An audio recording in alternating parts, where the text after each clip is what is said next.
قرآن مجید میں اللہ کریم نے فرمایا شہر رمضان الذی انزل فیہ القرآن، فرمایا رمضان کا وہ مہینہ ہے جس میں ہم نے قرآن مجید کو نازل فرمایا ہے۔ رمضان المبارک اللہ تبارک و تعالیٰ کے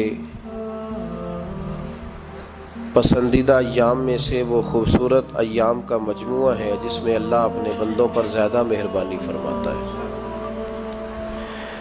ہمارے ہاں بہت ساری چیزوں کو سن کے اور بہت سارے معاملات کو دیکھ کے ہم سمجھتے ہیں کہ یہ روٹین کی بات ہے، ہر سال روزے آتے ہیں، ہر سال رکھنے ہوتے ہیں۔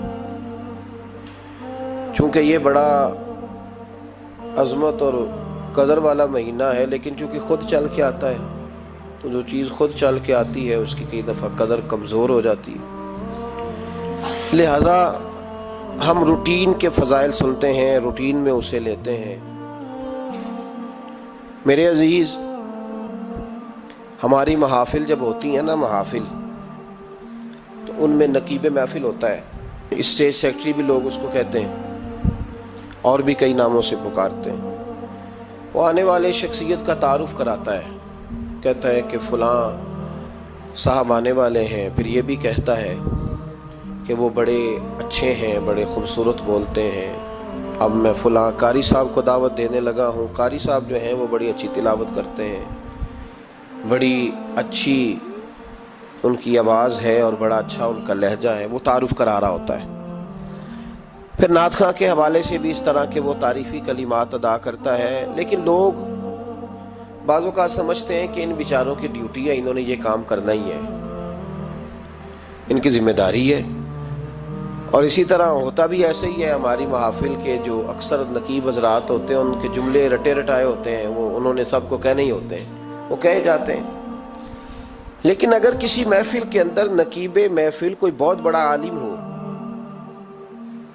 بہت بڑا محدث ہو، شیخ الحدیث ہو، یا کسی خانقاہ کا کوئی صاحب تقوی صالح مسند نشین ہو، اگر وہ کھڑا ہو کے کہے کہ جناب آج میں آپ کو تعارف کرانے لگا ہوں ایک بہت بڑے علامہ، ایک بہت بڑے صوفی آ رہے ہیں، پھر ہم سمجھ جائیں گے کہ جس کی ہمارے حضرت تعریف کر رہے ہیں وہ کوئی بڑا ہی اچھا آدمی ہے۔ پھر ہم سمجھیں گے نہیں، یہ روٹین کی گفتگو نہیں ہو رہی، یہ وہ رسم نہیں جو روز ادا ہوتی ہے، اس میں کچھ انفرادیت ہے، کچھ تخصیص ہے، کچھ اس کے اندر چیزیں زیادہ ہیں۔ وہ پھر انفرادی طور پر ہم تھوڑا سا اس کو زیادہ درجہ دیں گے۔ نہیں، حضرت جی کہہ رہے تھے آج میں نے قبلہ سے سنا ہے، آج فلاں شیخ اور صوفی نے فلاں کی تعریف کیا تو بات کچھ زیادہ ہوگی۔ میرے بھائیوں، مثال دی ہے آپ کو سمجھانے کے لیے کہ رمضان المبارک وہ عزت اور عظمت والا مہینہ ہے جس کا تعارف کسی عام آدمی نے نہیں، رب کریم کے قرآن نے بیان فرمایا ہے اور میرے مصطفیٰ کریم کی زبان اطہر نے بیان فرمایا ہے۔ لیکن آنے سے پہلے بخاری مسلم میں حدیث ہے، حضرت سلمان فارسی رضی اللہ تعالیٰ عنہ کہتے ہیں رمضان شروع ہونے سے پہلے نبی پاک نے ہمیں مسجد میں بلایا اور خطبہ ارشاد فرمایا باقاعدہ، اور ارشاد فرمایا لوگوں تم پر ایک مہینہ آنے والا ہے جس میں اللہ اپنے بندوں پر خاص قسم کی رحمتوں کا نزول فرماتا ہے۔ خود رسول پاک نے ہمیں کس قدر زیادہ اس مہینے کا اکرام کرنا ہے اور کس قدر زیادہ اس کو اہمیت دینی ہے اور کس قدر زیادہ ہمارے لیے وہ باعث عظمت ہے کہ جس مہینے کے فضائل خود رسول پاک علیہ السلام نے بیان فرمائے۔ اور نبی پاک صلی اللہ علیہ وسلم نے فرمایا کہ اس مہینے میں تم نفل پڑھو گے تو اللہ فرض کے برابر ثواب عطا فرمائے گا، اور فرض کا ثواب اللہ 70 گنا عطا فرمائے گا۔ کتنا؟ بولیے۔ اچھا ہوتا پتہ کیا ہے؟ ہمارے ہاں لوگوں کو پتہ چل جائے نا فلاں کاروبار آج کل زیادہ صحیح چل رہا ہے تو سارے لوگ وہی کاروبار شروع کر لیتے ہیں۔ سی این جی کچھ دنوں بڑی زبردست تجارت ہوتی تھی، تو میرا خیال ہے کہ ہر کلومیٹر پر الا ماشاءاللہ سی این جی نظر آتی تھی۔ اب لوگوں نے سمجھ لیا ہے کہ شاید کھانا کھانے کا لوگوں کا مزاج زیادہ ہے، تو ہم جس چوک میں کھڑے ہوتے ہیں، جس جگہ جاتے ہیں، وہاں لوگ سب سے پہلے بتاتے ہیں کہ یہاں فلاں ہوٹل بڑا معروف ہے، اس پہ آپ کو کھانا کھلائیں گے۔ تو اب ہر آدمی نے ہوٹل کھول لیا، بلکہ اللہ تعالیٰ معاف کرے، ہمارے ہاں تو تعلیم بڑی اچھی تجارت ہے۔ جب سے سرکاری اسکولوں کی حالت تھوڑی خراب ہوئی تو ہر بندے نے پرائیویٹ اسکول کھول لیا. بہت بڑی تجارت ہے معاذ اللہ. میں کبھی کبھی پریشان ہو جاتا ہوں کہ وہ قوم کیسے آگے بڑھے گی جو تعلیم بیچتی ہے. اور اللہ تبارک و تعالیٰ مجھے معاف کرے تو ہمارے ہاں تو صحت کا شعبہ سب سے زیادہ تجارت کا حامل ہے کہ اگر کوئی آدمی اچھی انویسٹمنٹ کر کے کسی اچھی جگہ ہاسپٹل بنا کے کوئی 2-4 اسپیشلسٹ ڈاکٹر بنا لے تو پھر تو وہ بے شک جھاڑو کے ساتھ پیسے جمع کرے, مسئلہ ہی کوئی نہیں. ہم یہ کرتے ہیں کہ جو پتہ محسوس ہوتا ہے نا کہ اس جگہ مجھے رمق زیادہ نظر آ رہی ہے, تجارت میری زیادہ بڑھے گی, تو لوگ ادھر توجہ کر لیتے. او خدا کے بندو, صحابہ کا مزاج یہ تھا کہ جہاں انہیں پتہ چلتا تھا نا اس نیکی کا ثواب زیادہ ہے تو وہ بھاگ کر اس نیکی کی طرف توجہ کرتے تھے. آپ صحابہ کی سیرت کی کتابیں دیکھیے, حضرت انس بن مالک رضی اللہ تعالیٰ عنہ فرماتے ہیں جب نبی پاک علیہ السلام نے رمضان کی شان بیان کی تو صحابہ کا یہ مزاج بن گیا کہ وہ اپنے سارے کام رمضان سے پہلے سمیٹ لیتے تھے. رمضان شریف سے پہلے سارے کام سمیٹ لیتے, لینے دینے کے معاملات صاف کر لیتے, خریداری ہو جاتی, گھر کے اندر کوئی کام کرانا ہوتا تو وہ رمضان سے قبل کرا لیتے. یکم رمضان کو وہ مسجدوں میں ڈیرے لگا لیا کرتے. وہ کہتے تھے نیکیاں جمع کرنے کے ایام ہے, نیکیاں. دیکھیں نا, سب سے مصروف ترین زندگی ہمارے نبی پاک صلی اللہ علیہ وسلم کی زندگی ہے. 23 سالوں میں نبی پاک علیہ السلام نے 2300 سالوں سے بھی زیادہ کام کیا. بڑا مصروف وقت تھا حضور کا, بڑا مصروف.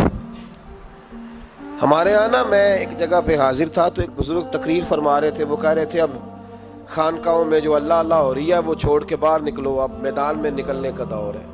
تقریر ختم ہوئی تو میں نے کہا حضرت ناراض نہ ہوئیے گا, ویسے کون سی خانقاہ میں اللہ اللہ ہو رہی ہے جہاں سے آپ باہر نکالنا, تو دور ہی گزر گیا اللہ اللہ کرنے کا. اب تو لنگر شنگر چل رہا ہے خانقاہوں میں, یا باتیں شاتیں ہو رہی ہیں. کیلو کال کی دنیا ہے, مستی اور حال کی تو کب سے چلی گئی. کم باذن اللہ جو کہتے تھے وہ رخصت ہو گئے.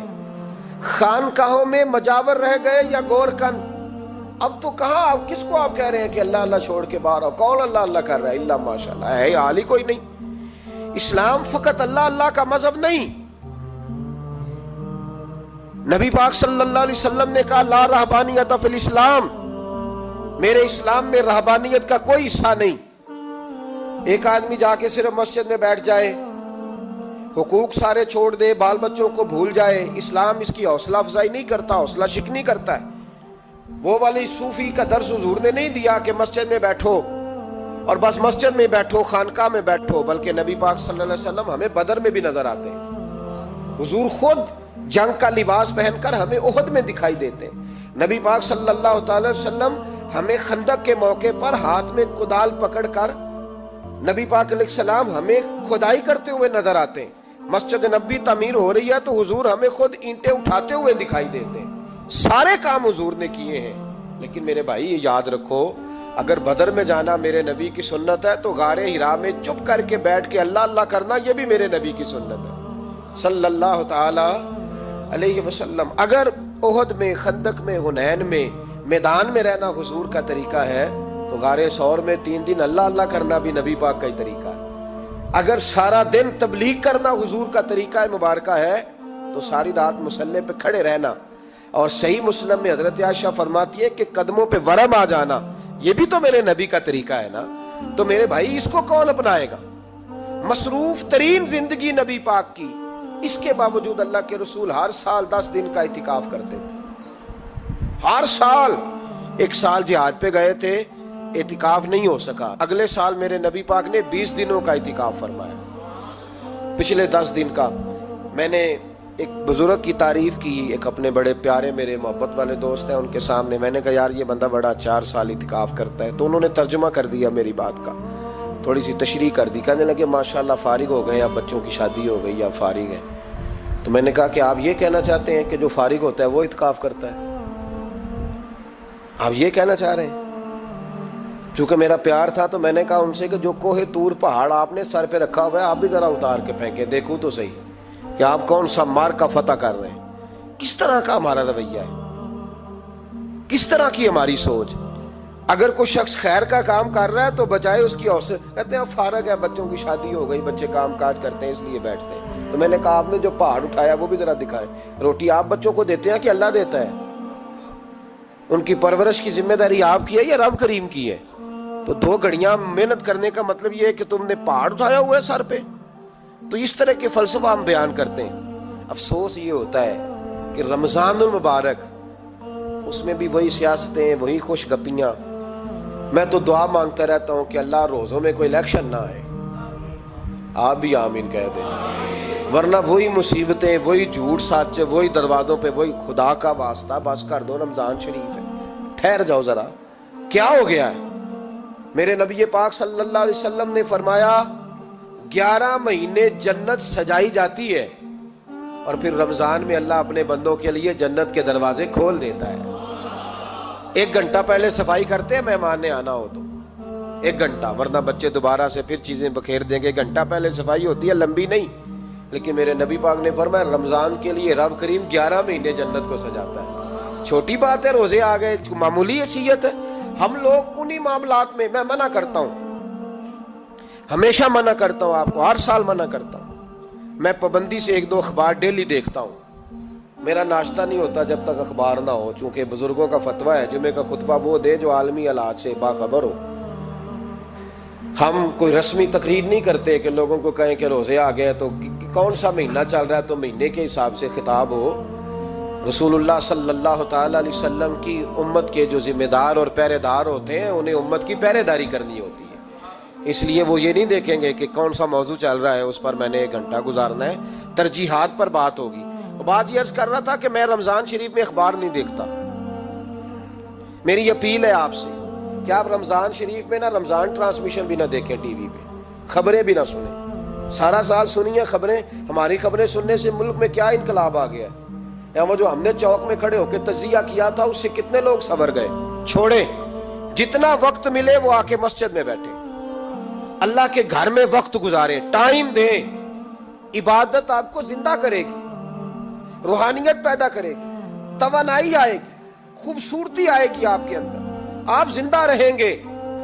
دنیا داری دلوں کو مردہ کرتی ہے. قرآن کی تلاوت، اللہ کا ذکر، مسجد کی حاضری روح اور دل کو زندہ کر دیا کرتا ہے. مسجد میں بیٹھیں، وقت دیں، مہربانی کریں. اور یہ بھی آج میں بڑی ذمہ داری سے عرض کر رہا ہوں، اگر آپ کبھی زندگی میں مجھے بھی دیکھیں نا ٹی وی میں کسی عورت کے ساتھ میں کسی پروگرام پہ بیٹھا ہوں تو آپ بالکل لحاظ نہ کریں. آپ بالکل وہ چینل بند کر دیں. ہمیں ضرورت ہی نہیں. میرے لیے کوئی مفتی دلیل نہیں ہے. وہ عورت کے ساتھ بیٹھا ہے پروگرام میں. میں نے تو وہ والا قرآن پڑھا جس میں اللہ کریم نے کہا عورتیں آ جائیں تو مرد نظریں نیچی کر لیں. ہم نے تو وہ والا قرآن پڑھا جس میں حکم ہے کہ مرد آئے تو عورت اپنی نظر نیچی کر لے. تو جہاں علامہ صاحب کے سامنے لڑکی بیٹھی ہے ٹی وی میں انٹرویو لے رہی ہے وہاں نظریں نیچی ہوتی ہیں؟ کہاں سے فتویٰ آیا؟ حضرت جنید بغدادی تو فرمایا کرتے تھے کہ حسن بصری پڑھانے والا ہو، رابعہ بصری پڑھنے والی ہو. تو پھر بھی ان کو بغیر پردے کے پڑھنے پڑھانے کی اجازت نہیں ہے. بات ختم ہو گئی. میں کل مجھے سرکاری یونیورسٹی ہے جامعہ کوٹلی کشمیر کی، انہوں نے مجھے دعوت دی کہ آپ کو لیکچر دینا ہے سائنس، تقوی اور رمضان. تو اسٹوڈنٹس ہوں گے، کچھ پروفیسر ہوں گے. تو میں نے کہا کہ اتنے بڑی جگہ آپ نے مجھے بلا لیا، یونیورسٹی لیول کے طلباء تو بڑے آگے جا چکے ہوتے ہیں. چلیں خیر، میں وہاں حاضر ہوا. جب میں پہنچا تو ایک پروفیسر صاحب مجھ سے کہنے لگے کہ لڑکیاں بھی ہیں. تو میں نے کہا کہ ٹائم دیتے وقت آپ سے گزارش کی گئی تھی کہ لڑکیاں نہیں ہونی چاہیے. تو وہ ایک جملہ بولنے ہی لگے تھے. تو میں نے ان سے کہا کہ آپ مجھے دکھیاں نوس مولوی سمجھ لیں، میں پرانے خیالات کا ہوں، آپ مجھے پرانا سمجھ لیں. اس لیے کہ میرے حضرت صاحب فرمایا کرتے تھے ہر چیز نہیں لے لینا، دین نہ نیا لینا. وہ 1400 سال پرانا ہی ہمیں ٹھیک ہے، ہمیں نیا دین نہیں چاہیے. کہنے لگے جی وہ بچیاں تھوڑی پیچھے بیٹھ جائیں گی. میں نے کہا آپ درمیان میں پردہ لگا لیں، میں انہیں نہ دیکھوں وہ مجھے نہ دیکھیں. ٹھیک ہے، بات سنیں، ختم ہو گئی. لیکن اگر وہ سامنے بیٹھیں گی تو ہم نہیں بات کریں گے. تو وہ چونکہ پی ایچ ڈی لیول کے لوگ ہوتے ہیں، زیادہ پڑھے ہوتے ہیں، دلائل دینے کی کوشش کی. تو میں نے کہا میں دلیل نہیں سنتا، میں سنتا ہوں یا اللہ کا قرآن یا مصطفیٰ کا فرمان. تو آپ مہربان. لیکن انہوں نے ضد نہیں کی، بڑے اچھے لوگ تھے. انہوں نے کہا جی ٹھیک ہے لڑکیاں نہیں بیٹھیں گی. میرا عرض کرنے کا مقصد یہ ہے کہ کیا فرق پڑتا ہے ہمیں. بہت سارے ذرائع ہیں عورتوں تک پیغام پہنچانے کے، پیغام پہنچ جاتا ہے. کوئی حرج نہیں، آپ باپ پردہ بندوبست کریں. ہمارے رمضان کے فجروں کے درس میں ہزاروں کی تعداد میں عورتیں آتی ہیں، ان کے لیے باپردہ بیٹھنے کا بندوبست ہے. لیکن کچھ ضروری ہے کہ ٹی وی پہ ایک عورت بن سور کے سامنے بیٹھے اور آپ اس کے سوالوں کے جواب دیں؟ ہمارے لیے نہ کوئی مفتی دلیل ہے، نہ کوئی شیخ الحدیث دلیل ہے، اس طرح کا کوئی مفکر محقق ہمارے لیے دلیل نہیں. ہمارے لیے دلیل رسول اللہ کی ذات ہے صلی اللہ تعالی علیہ. ختم ہو گئی بات. اس لیے کوئی ایسی ٹرانسمیشن نہ دیکھو، کسی طرف توجہ نہ کرو. یار 30 تو روزے ہیں، وہ بھی کئی دفعہ 29 ہو جاتے ہیں. اللہ کہہ رہا ہے ایام معدودات، ایک گنتی کے دن ہے.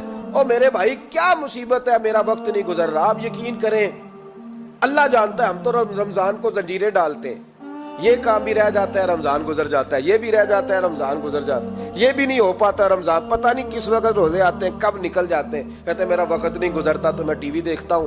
قرآن سارا پڑھ لیا ہے، حدیثوں کا مطالعہ ہو گیا، اپنی آخرت کے لیے نفل سارے پڑھ لیے، تسبیحات ساری ہو گئی. جو اب ٹائم نہیں گزرتا تھا تو ٹی وی پہ جا بیٹھے. کدھر چلے گئے ہم؟ علامہ اسماعیل حقی نے حدیث لکھی، حضرت عائشہ صدیقہ رضی اللہ تعالیٰ عنہ فرماتی ہیں، تفسیر روح البیان میں موجود ہے. کہتی ہے ایک دن حضور اچانک میرے ساتھ آرام فرماتے بستر سے اٹھے نکل گئے. ہمیشہ نبی پاک علیہ السلام کا طریقہ مبارکہ تھا، جب رات کو تہجد کے لیے اٹھتے تو کہتے ابو بکر کی بیٹی حق تیرا ہے، وقت تیرا ہے، پر اگر تو اجازت دے تو میں اپنے اللہ کو راضی کر لوں. آج حضور نے پوچھا ہی نہیں، بستر سے اٹھے چلے گئے. کہتی میں اٹھی، میں نے دائیں بائیں دیکھا، محبوب نظر نہ آئے. حضور کی تامت استعمال شدہ پڑی تھی، وہ تامت میں نے اٹھا کے اوڑھ لی اور میں نکل گئی حضور کو تلاش کرنے. کہتی ہیں جب میں باہر گئی مسجد نبوی شریف کے ساتھ جنت البقیع کی جانب، نبی پاک سجدے میں تھے. کہتی ہے میں گئی، تھوڑی دیر کھڑی ہوئی، حضور نے آہٹ سنی تو پوچھا تو کون ہے؟ میں نے کہا میں عائشہ ہوں. تو محبوب نے فرمایا یہ عائشہ کون ہے؟ میں نے کہا یا رسول اللہ میں آپ کی زوجہ. فرمایا زوجہ کیا ہوتی ہے؟ یا رسول اللہ میں ابو بکر کی بیٹی. تو نبی پاک نے فرمایا یہ ابو بکر کون ہے؟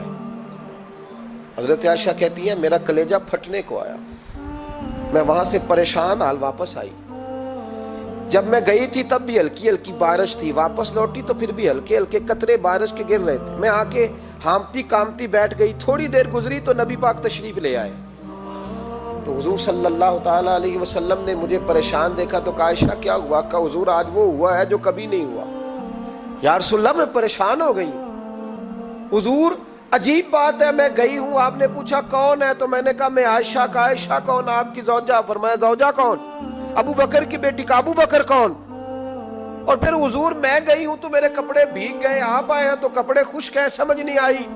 تو لفظ سنو حدیث کے، نبی پاک نے فرمایا عائشہ لی مع اللہ وقت، میرا اپنے اللہ کے ساتھ ایک وقت ہوتا ہے. کس کے ساتھ؟ آج میرا دوستوں کے ساتھ وقت ہے، آج میرا گھومنے کا وقت ہے، آج میرا خوش گپیوں کا وقت ہے، آج میرا سیاحت کا وقت ہے، آج میرا پکنک کا وقت ہے. میرے نبی پاک نے فرمایا لی مع اللہ وقت، عائشہ میرا اپنے اللہ کے ساتھ، میرا اپنے اللہ کے ساتھ ایک وقت ہوتا ہے. اس وقت نہ وہاں کوئی فرشتہ آ سکتا ہے، نہ کوئی نبی اور مرسل آ سکتا ہے. جب فرشتہ اور نبی نہیں آ سکتے تو عائشہ اور ابو بکر کیسے آ سکتے ہیں؟ تو کہا یا رسول اللہ پھر وہاں ہوتا کون ہے؟ تو حضور فرمانے لگے ایک میں ہوتا ہوں، دوسرا میرا رب ہوتا ہے، تیسرا کوئی موجود نہیں ہوتا. امت کو درس دیا ایک وقت 24 گھنٹوں میں ایسا لایا کر جس میں تو اپنے رب کو دکھڑے سنائے، جس میں تو دعائیں مانگے، جس میں تو عرض و نیاز کرے، جس میں تو اپنے گناہوں کی معافی چاہے. اعلیٰ حضرت کے والد گرامی سے کسی نے پوچھا مولانا نقی علی خان صاحب سے کہ حضرت جی فرعون 500 سال ہی حکومت کر گیا، 500 سال ہی حکومت کر گیا، اللہ کا مقابلہ کرنے والا پکا کافر بے ایمان. تو آپ فرمانے لگے ملا رومی کی وہ کتاب پڑھو مثنوی، جس میں انہوں نے لکھا ہے کہ جب ساری دنیا سو جاتی تھی تو فرعون اٹھ کے مصلے پہ بیٹھتا تھا، کہتا تھا یا اللہ معاف کر دے، رب تو ہی ہے، گناہگار بڑا ہوں پر مہربانی کر. روز معافیاں مانگتا تھا تو رب کریم کی قدرت نے مہلت دی کہ روز توبہ کرتا ہے، چلو ایک دن سچی بھی کاری جائے تو اچھا ہے. اللہ نے مہلت دی. اور میرے بھائی اگر تو روز رات مصلے پہ بیٹھے تو تجھے مہلت ملے، عذاب نہ ہے. اگر تو اپنے رب کے ساتھ تنہائی کرے تو اللہ تجھے مہلت دے، سزا نہ دے. لیکن ہم یہ وقت نکالتے ہی نہیں. اللہ کے ساتھ میت کا ہمارا مزاج ہی نہیں. ترمذی شریف میں نبی پاک علیہ السلام نے فرمایا ہے دنیا داروں کو دکھڑے نہ سنایا کر, مالداروں کے سامنے رونے نہ رویا کر, یہ تجھے کیا دے سکتے ہیں. تو اٹھ کے جائے گا تو کہیں گے محنت کرتا نہیں, روز مانگنے آ جاتا ہے. دنیا داروں کو دکھڑے نہ سنا, پر میں دکھ سنا تو اپنے رب کو سنا, اللہ والوں کو سنا, اللہ کے نبی کو سنا. اس سے مراد یہ سارے کہا دکھڑے اپنے رب کو سنا. اگر تو اپنے رب کو دکھڑے سنائے گا تو تھوڑی دیر ضرور ہوگی, لیکن ایک دن ایسا ضرور آئے گا. میرے مصطفیٰ کریم فرماتے ہیں رب تجھے دنیا سے بے نیاز کر کے مالا مال فرما دے گا. دھوکے کا مزاج نہ بنا, کینچی لے کے نہ گھوم کے کیسے جیب کاٹ سکتی, اللہ کو دکھڑے سنا. حضرت عائشہ عرض کرنے لگی حضور چلے یہ تو سمجھ آ گئی, لیکن بارش مجھ پہ پڑی آپ پہ پڑی نہیں, تو کہا عائشہ تم نے اوڑا کیا تھا؟ کہا حضور آپ کی طامت. فرمایا بارش کوئی نہیں تھی, جب تو نے میری طامت لی تو خدا کی رحمتیں تم پر برسنے لگ گئی. تو حضور کے وجود سے لگی ہوئی چیز کوئی اوڑھ لے تو رحمت برستی ہے, تو میرے نبی کی مسجد چومنے سے کیوں رحمت نہیں برستی, جالی چومنے سے کیوں نہیں برستی, جہاں جہاں حضور رکے, جہاں جہاں نبی پاک ٹھہرے وہاں جانے سے کرم کیوں نہیں ہوتا. تو عزیزو یاد رکھو رمضان میں ایک ڈیوٹی آپ نے یہ کرنی ہے کہ عبادت کو وقت دیں, ٹائم نکالیں. جو اتنے سے بھی فارغ ہے نا وہ 19ویں روزے تک کل فارغ ہو کے 20 کو اعتکاف بیٹھے. زندگی میں ایک دفعہ اعتکاف تو ویسے بڑا ضروری ہے. ہمارے بزرگوں نے لکھا ضروری ہے ایک بندہ اعتکاف کر لے زندگی میں ایک دفعہ, ہر سال کرے تو سنت ادا ہوگی. ویسے سنت مؤکدہ الکفایہ ہے, بستی میں اگر کوئی بھی نہ بیٹھے گا تو سارے گناہگار ہوں. ہم انشاءاللہ اس مسجد میں اس سال اجتماعی اعتکاف کریں گے. میں نے یہ پروگرام بنایا ہے کہ لوگ اعتکاف تو بیٹھتے ہیں لیکن نہ بیچاروں کو قرآن مجید پڑھنا آتا ہے, نہ نماز وضو غسل کے مسائل آتے ہیں, نہ انہیں پتہ ہے کہ رات عبادت کیسے کرنی ہے. تو میں نے یہ ارادہ کیا اس سال میں نے معافی لیا ہاتھ باندھ کے. میں نے کہا یار سارا سال میں پورے ملک میں گھومتا ہوں, اس سال رمضان میں میرا ارادہ ہے میں صرف اپنے شہر میں رہوں, میں کہیں نہ جاؤں, تاکہ جو جہاں سے بھی چل کے آئے اسے فون نہ کرنا پڑے, میں اسے مل جاؤں ویسے ہی. تو میں انشاءاللہ تعالیٰ یہیں رہوں گا, اور رمضان کی 10 راتیں میں اپنے اعتکاف والوں کے ساتھ گزاروں گا انشاءاللہ تعالیٰ. یہاں آپ لوگ آئیں, جو سنجیدہ قسم کے لوگ ہیں ان کو ساتھ لائیں, وہ یہاں آ کے اعتکاف کریں.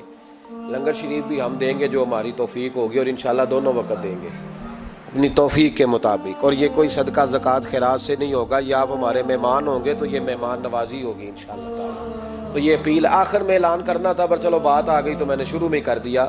یہاں مقدور بھر کوشش کریں گے آپ کے لیے اجتماعی اعتکاف کا بندوبست. ہمارے جو دیگر طلباء علماء ہوں گے وہ بھی آپ کے ساتھ وقت گزاریں گے, وضو غسل نماز کی چیزیں سکھائیں گے, آپ کو قرآن مجید پڑھنا پڑھانا سکھائیں گے. 10 دنوں میں جو ممکن ہو سکے گا ہم انشاءاللہ تعالیٰ کریں گے. تو اعتکاف میں وقت دیں. دوسرا کام آپ نے یہ کرنا ہے رمضان شریف میں کہ قرآن پاک زیادہ سے زیادہ پڑھنا ہے. پڑھیں گے انشاءاللہ. اگر آپ ناراض نہ ہوں تو ہم نے قرآن مجید پڑھنا بالکل ہی چھوڑ دیا. قرآن پاک کھلتا ہی نہیں, توجہ ہی نہیں, مزاج ہی نہیں. سارا دن بیت جاتا ہے, قرآن مجید نہیں کھلتا, قرآن مجید نہیں پڑھا جاتا. ایک شخص مجھ سے ملنا چاہ رہے تھے مسجد نبوی شریف میں حاضر تھا, تو وہ ایک دفعہ آئے گزر گئے, میں قرآن شریف پڑھ رہا تھا, پھر آئے تو گزر گئے قرآن شریف, تیسری دفعہ پھر آئے تو کہنے لگے آپ نے کتنا کو پڑھنا ہے. میں نے ان سے کہا کہ مہربانی کرو مجھے دعا دو کہ اللہ مجھے پڑھتا ہی رکھے. آپ نے یہ کیا لفظ ادا کر لیے کہ کتنا کو پڑھنا ہے. خدا کے بندو یہاں کام کیا ہے, اگر تلاوت بھی نہیں کرنی تو کرنا کیا ہے. وہاں میں اکثر کہتا ہوں کہ چونکہ ہم تو مسیتڑ ہیں, ہمارا تو مزاج ہے مسجدوں میں رہنے کا, چونکہ عام لوگوں کا مزاج نہیں ہوتا تو وہاں بھی بازاروں کو ٹائم زیادہ دیتے, خریداری میں وقت زیادہ لگاتے. اگر ہماری طبیعت مسجد میں بیٹھنے کی ہو, قرآن پاک پڑھنے کی ہو تو بڑا ذوق بن جائے. قرآن مجید امام اعظم ابو حنیفہ امام اعظم رمضان شریف کے اندر 61 قرآن مجید پڑھا کرتے تھے. کتنے؟ 60 اور 1 61. ایک قرآن شریف دن میں پڑھتے, ایک رات کو پڑھتے, پورے دن میں قرآن مجید ختم کرتے, ایک رات کو. اور آپ فرماتے ہیں 61واں قرآن مجید وہ تھا جو میں تراویحوں میں سنا کرتا تھا. 61 قرآن پاک آپ ہر رمضان میں پڑھا کرتے تھے. میری آپ سے گزارش ہے ایک سپارہ مسجد میں پڑھے رمضان میں, ایک سپارہ گھر میں پڑھے. مسجد میں پڑھیں گے تو مسجد کا حق ادا ہوگا, اور گھر میں قرآن پاک کھول کے بیٹھیں گے تو بچے بھی آ کے پاس بیٹھ جائیں گے, چھوٹے چھوٹے بچے. یہ کبھی تجربہ کرنا, یہ بخشش کا ذریعہ ہے. جب آپ بچوں کی ماں سویرے سویرے بڑا اچھا دوپٹہ لے کے اور مصلی بچھا کے اور قرآن مجید کی ریل رکھ کے اور پھر اس کو خوشبو لگا کے جب کھولتی ہے نا تو اس کی جو 2-2.5 سال کی بچی ہوتی ہے وہ بھی کہیں سے دوپٹہ ڈھونڈنے لگ جاتی ہے، وہ بھی دوپٹہ لے کے آتی ہے اور دائیں بیٹھتی ہے۔ اس کا جو 4 سال کا بچہ ہوتا ہے نا، اگر ابا بیٹھا ہے وہ 4 سال کا بچہ بھی کہیں سے ٹوپی ڈھونڈ کے لاتا ہے، اسے پڑھنا نہیں آتا لیکن وہ بھی آ کے نا سپارہ لے کے بیٹھ جاتا ہے۔ میں نے دیکھا ہے بچے تھوڑا تھوڑا ہلنے لگتے ہیں، قسم اللہ کی عزت کی، مجھے ایسے لگتا ہے کہ جب بیٹیوں کے بیچ ماں بیٹھ کے قرآن پڑھتی ہے اور جب بیٹوں کے بیچ باپ بیٹھ کے قرآن پڑھتا ہے تو مجھے لگتا ہے خدا کے فرشتے بھی آسمان کے دروازے کھول کھول کے دیکھتے ہیں، کھول کھول کے دروازے دیکھتے ہیں کہ یہ کس طرح کا رنگ ہے کہ چھوٹا سا بچہ توتلی زبان۔ مجھے وہ حدیث پڑھ لینے دو جو امام جلال الدین سیوطی نے روایت لکھی ہے، فرمایا حضرت عیسیٰ علیہ السلام میں قبر کے پاس سے گزرے تو عذاب ہو رہا تھا، چند گھنٹوں کے بعد گزرے تو وہیں رحمتوں کا نزول ہو رہا تھا۔ حضرت عیسیٰ عرض کرنے لگے مولا میری مجال نہیں میں پوچھوں، چند گھنٹے پہلے یہاں عذاب تھا اب یہیں کرم ہو رہا ہے، اللہ اب اس نے کوئی نیک عمل کیا تو ہے نہیں، قبر میں تو عمل ختم ہو جاتا ہے، اتنا کرم کیسے؟ تو رب کریم نے فرمایا موسیٰ بندہ بڑا گناہگار تھا، پاپی تھا، سزا کا حقدار تھا، پر جب انتقال اس کا ہوا تو بیوی اس سے پہلے حاملہ تھی، اس کے انتقال کے 2-4 مہینے بعد بچہ پیدا ہوا، پھر اس بیوی نے بچہ پالا، آج 4.5 سال کا بچہ مکتب گیا ہے، استاد نے بسم اللہ شریف پڑھائی ہے، اس کے بچے نے توتلی زبان پہ کہا بسم اللہ الرحمن الرحیم، تو مجھے حیا آئی ہے کہ اس بیچارے کو ابھی لفظ نہیں ادا کرنے آتے، زمین پر بیٹھ کر یہ توتلی زبان سے مجھے رحمان اور رحیم کہے اور میں اس کے باپ کو سزا دوں، بس بچے نے ایک دفعہ بسم اللہ پڑھی ہے میں نے باپ کے سارے گناہ معاف فرما دیے، مہربانی کرو۔ ایک سپارہ گھر میں، ایک سپارہ مسجد میں، یہ ضرور آپ نے روٹین بنانی ہے، مسجد میں پڑھیں گے تو مسجد کا حق ادا ہوگا، گھر میں پڑھیں گے تو بچے بھی پڑھیں گے۔ اور تیسرا سپارہ وہ ہے جو آپ نے تراویح میں سننا ہے۔ تو کتنے سپارے ہو گئے ایک دن میں؟ 3۔ تو رمضان میں کل کتنے ہو گئے؟ 3 قرآن پاک۔ کتنے قرآن پاک جی؟ 3 قرآن مجید، ایک سپارہ دن میں ایک رات میں، تو آپ کا 10 دن کے اندر انشاءاللہ قرآن پاک ختم ہو جائے گا، کریں گے انشاءاللہ تعالی؟ یہ ذہن بنائیں، یہ ذوق پیدا کریں، اور قرآن پاک کا ایک حرف پڑھیں تو اللہ 10 نیکیاں دیتا ہے، اور رمضان شریف میں 70 گنا بڑھ جاتی ہیں۔ تو اب ذرا ضرب دے لو بات کہاں جائے گی۔ تو رمضان المبارک میں قرآن پاک سے میں نے کہا کوئی اخبار نہ دیکھو، کچھ نہ دیکھو، سارا دن بس قرآن پاک دیکھو، سارا دن قرآن مجید پڑھیں، قرآن پاک سے دل لگائیں۔ حضرت عبداللہ ابن مسعود رضی اللہ تعالیٰ عنہ فرماتے ہیں نبی پاک صلی اللہ علیہ وسلم نے مجھے بلا کے کہا مجھے قرآن پاک تو سنا۔ میں نے کہا یا رسول اللہ آپ پہ نازل ہوا میں آپ کو سناؤں؟ تو فرمایا میرا دل کر رہا ہے میں تجھ سے سنوں۔ حضور کو زیادہ آتا تھا نا، تو کبھی کبھی آپ سمجھ لیں کہ آپ کو زیادہ آتا ہے لیکن پھر بھی سامنے والے، میں اکثر کہتا ہوں مدرسے کے طلباء سے، میں کہتا ہوں آپ قاری اور حافظ تو ہو گئے ہو پر کبھی کسی اور سے بھی سنا کرو، کہا کرو سناؤ یار 2 آیتیں دل کر رہا ہے۔ حضرت ابی بن کعب رضی اللہ تعالیٰ عنہ کہتے ہیں نبی پاک تشریف لائے تو مجھے کہنے لگے ابی ادھر آ میں تجھے قرآن پاک سناؤں۔ میں نے کہا یا رسول اللہ مجھے فرمایا مجھے اللہ نے حکم دیا ہے کہ میں تمہیں سناؤں۔ حضرت ابی رو کے کہنے لگے یا رسول اللہ رب کریم نے میرا نام لیا ہے؟ میں کہاں وہ کہاں؟